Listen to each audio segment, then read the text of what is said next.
दोस्तों, आज हम बात करेंगे तुर्क सुल्तान इल्तुतमिश के विषय में, जिसने भारत पर 1210 से 1236 ईस्वी तक शासन किया। इल्तुतमिश, जिसका पूरा नाम शमसुद्दीन इल्तुतमिश था, एक उलवारी तुर्क था और यह गौरी का शुरुआत में दास रहा था और उसने उससे की प्रतिभा से प्रभावित होकर उसे अमीर उल उमरा के एक महत्वपूर्ण पद पर नियुक्त किया था।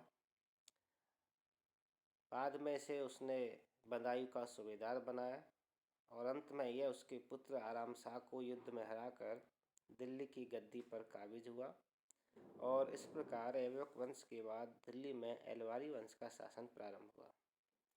प्रारंभिक समस्याएं। सुल्तान का पद प्राप्त करने के बाद इल्तुतमिश को कुछ कठिनाइयों का सामना भी करना पड़ा। इसके अंतर्गत इल्तुतमिश ने सर्वप्रथम कुल्वी अर्थात कुतुबुद्दीन ऐबक के समय के सरदार और मुइज़्ज़ी अर्थात मोहम्मद गौरी के समय के सरदारों के विद्रोह का दमन किया। इल्तुतमिश ने इन विद्रोही सरदारों पर विश्वास न करते हुए अपने 40 गुलाम सरदारों का एक गुट या संगठन बनाया, जिसे तुर्कान चहलगानी या चालीसा का नाम दिया गया। 1215 से 17 के बीच इल्तुतमिश को अपने दो प्रबल प्रतिद्वंदियों ताजुद्दीन एल्दौज और नासिरुद्दीन कुवाचा से भी संघर्ष करना पड़ा। 1215 में इल्तुतमिश ने एल्दौज को तराइन के तीसरे युद्ध में पराजित किया और 1217 में इल्तुतमिश ने कुवाचा से लाहौर छीन लिया। 1228 ईस्वी में उच्च पर अधिकार कर कुवाचा से बिना शर्त आत्मसमर्पण के लिए उसने कहा और अंत में कुवाचा ने सिंधु नदी में कूदकर आत्महत्या कर ली। इस तरह इल्तुतमिश के इन दोनों प्रबल विद्रोहियों का अंत हो गया।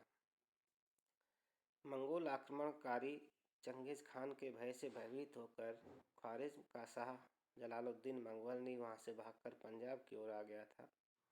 चंगेज़ खान उसका पीछा करता हुआ 1220-21 तक सिंध आ गया। उसने इल्तुतमिश को संदेश दिया कि वह मंगोलनी की मदद न करे। यह संदेश लेकर चंगेज़ खान का दूत इल्तुतमिश के दरबार में भी आया।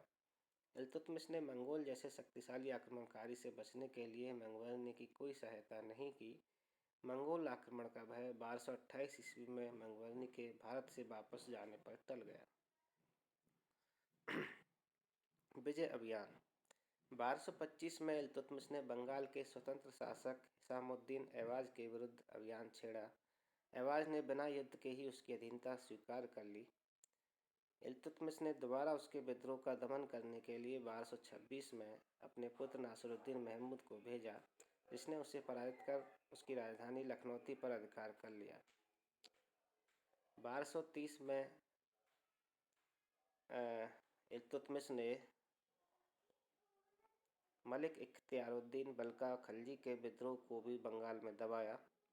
इसी प्रकार 1236 में इल्तुतमिश ने रणथंभौर पर और 1227 में परमारों की राजधानी मंदौर पर अधिकार कर लिया।